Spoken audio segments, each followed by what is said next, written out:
gaano kadami na pamili namin. That's only 900. Okay, B&D. Dito kayo mamili, sobrang mura. Laki ng difference sa Lotte Mart. Hindi masarap gawin dito. Papain ka sa harap ng bag. Tatry namin kung meron dito kasi dami na daan dyan. Saan ba papunta? Hindi. Pakilala mo naman. Pakilala mo yung order mo ngayon. Welcome to part 6 of our Sapa Vietnam vlog. This is our second night and our agenda is to buy pasalubong na budget friendly. After we finish our buffet lunch at 2:30 p.m. na part ng ating Fancy Pan tour, we head back to Lado Homestay to pick up our luggage and then nag-check-in naman kami sa Phung Nam Hotel. We check-in at 3 p.m. and we still have time pa sana to visit Moana Cafe. But we decided to reschedule next day dahil hindi pa rin ganun ka-clear, medyo ma-foggy pa rin. So we took the time na lang to rest dahil napagod din kami sa Fancy Pan. Then 5 p.m. we went out na to buy pasalubong. Ito yung mga prices sa binilhan namin for comparison. Tapos sa din, di ba? 159 lang to, oh. 160 to sa ubos na, oh. 160 to sa palengke. 159. Mura na yun, ha? Legend. 160. So, marami kang papasulubong. Nakita na ko.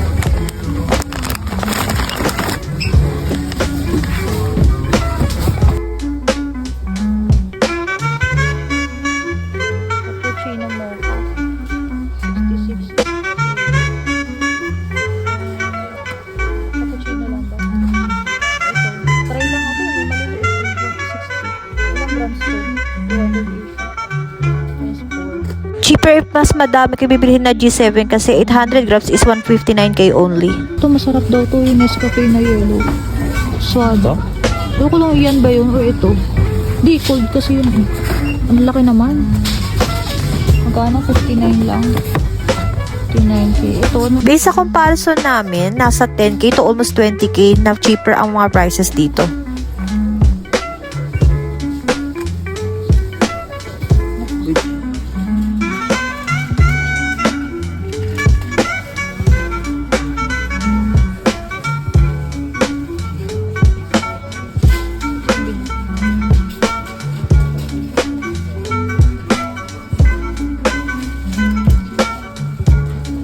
Ito pa yung marerecommend namin na pangpasalubong kasi bukod sa mas mura dito sa Vietnam is masasarap tong mga to. Instant pho, sobrang lapit ng lasa nito sa authentic na pho. Next is cheese triangles. Ang mura kasi dito, nasa 70 plus lang. So tinry ko. Halos kalasa lang ng tig 120 pesos dito sa Pinas. Next is for matcha lovers like me. This one is nasa 100 to 120 pesos. I forgot the price kasi nalost ko na yung resibo. The last one is my best buy and I regret buying only one. This is tuna in oil. Best buy to for me kasi for only 100 plus pesos. Ang sarap niya, unlike sa mga dilata dito sa atin na may lasang chemical. Ito wala talaga lasang chemical. Pure na malinamnam na fish in oil ang malalasahan mo. Plus pa na hindi siya salty unlike sa mga dilata dito sa atin, di ba, na napakaalat. tapos na kaming mamili ng pasalubong. Tingnan ko gaano kadami na pamili namin. That's only 900. Okay, B&D. Dito kayo mamili, sobrang mura. Laki ng difference sa Lotte Mart. Chuan Tro. Dito sa Sapa yan, ha? Sa Sapa. Mas mura kasi sa Sapa. Napapakita ko. Yan, Chuan Tro Mart. Mura dito.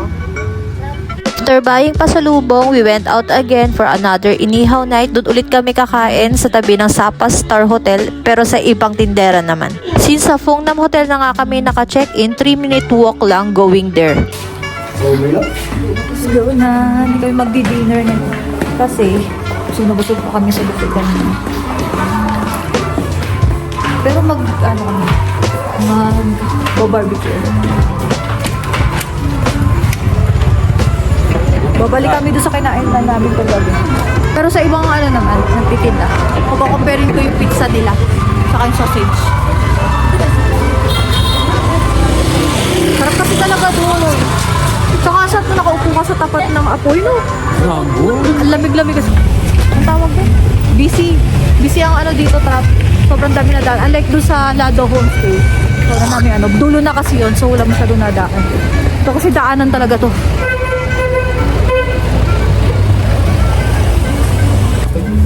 Massage muna ako ng difference ng miss at saka pag. Ha? Ay, Fergie. Di ba nakita ko kahapon? Yan ata yun. Yun. Nakita na naman namin yung Fergie kahapon. Wala katandaan dito, Arvin. Ayun, ayun. Yun nga yun, yung hagdan. Meron nga. Nakikita to sa map. Pag ang sinelect nyo is yung walking lang. Pinapakita to sa map. Kape. Kape. Okay, ba? So, may try dyan? Para di na tag-trekking. Live on the trekking. Pero mag sa pamarket tayo may stick, oh. May stick dyan. May stick dyan. Hala, grabe, yun na naman ang kamay ko. Naliligas na naman siya. Hagdan nga lang dito.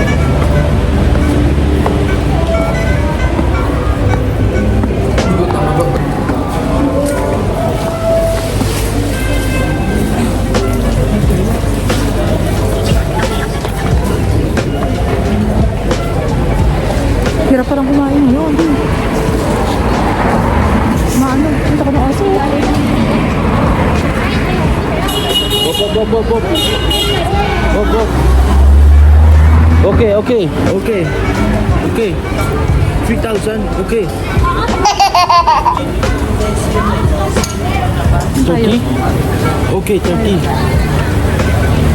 Doon sa taas o dito? Ay, saan? Marami.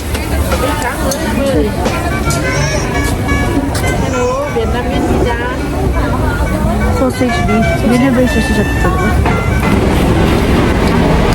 Ito pa, sa taas. Marami option na sa taas. So, nahirapan ako mag-decide kasi gusto ko yung sausage. Gusto ko masarap na sausage. Isa lang kasi option dito na sausage. Parang yung isa is parang sausage na kami. So, ito yung napili namin. Kasi may umbrella si ate. Maano kasi ngayon, maambon. Ay, may kasamang basa yung fog. Walang sobero si Arvin. Nalamig. Gusto mo dito malapit sa ako? I'm good. Kunin mo yung gloves mo. Come on.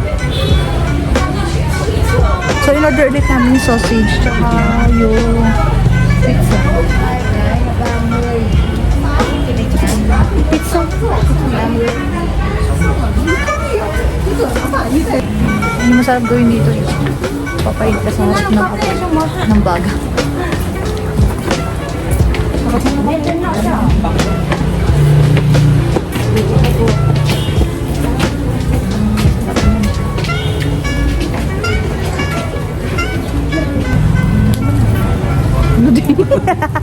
Wala, parang masasarap nga dito. Hindi pala sila parang-paras ng topping. Iba din yung toppings dito. Bango ng toppings dito na yung ibabaw. Saka yellow yung rice paper. So, gabi white eh.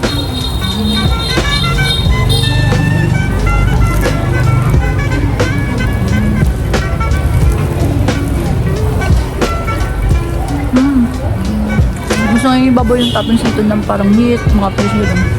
Kasi doon sa kahapon, may ibabaw dito. Wala eh, halo-halo, parang more on butter ang nangingibabaw doon. Dito is more on parang chicken floss or pork floss, gano'n. Sa palat. Enjoy mo namin.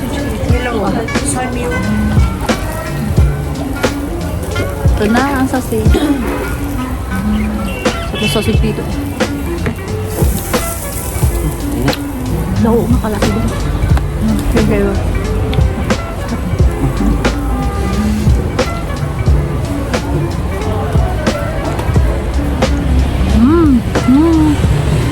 Parang yun ng kagabi. Harap. So, magkabili ito sa Pilipino. Kaso baka, maharang ako ng costume. Magka-problema ko.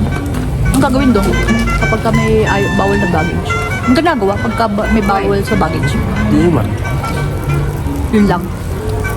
Siya, magre-release na ako, iwan lang naman pala. This one. Kasi maabala. Good. Maabala ba? Alright. We watch that. From YouTube. Thank you. Bye bye.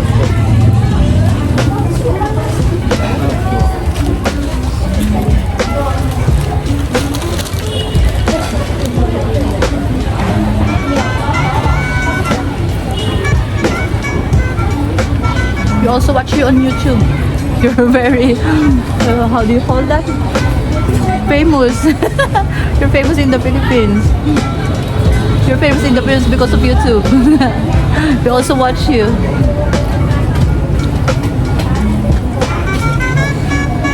Mas gusto namin yung pizza ni ate dito kasi mas maraming meat na toppings. Meron pa mga sausage at mga pork and chicken floss. Yung ihawan niya is located sa upper part ng hagdan. Yung kagabi naman is located sa gitna ng hagdan. Ang nagustuhan naman namin doon sa kagabi is yung sausage niya kasi mas maganda yung pagkakaluto. May hiwa-hiwa pa and the same price lang pero mas malaki yung doon. Though same flavor lang pero mas intense yung flavor doon and medyo colored siya. Dito kasi is light. Gusto na kami mag-ihaw.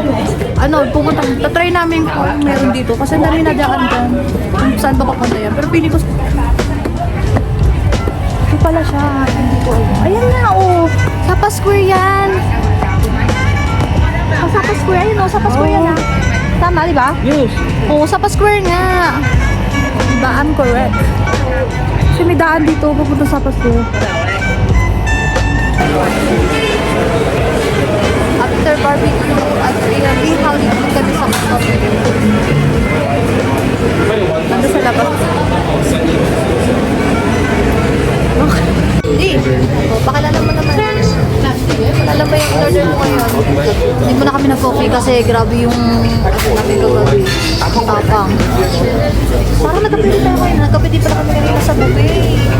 Sarap naman ang kape nila doon. Although ang tapang din. Ano yung order mo? Ito, napanood ko kasi ito sa vlog lang. Green with green rice. Anong pangalan ito? Alimutan ko. Ilalagay ko na lang dyan sa anong pangalan ito. O, coconut green. Basta lahat ng may coconut. Tapos, sa kanya, kakao coconut.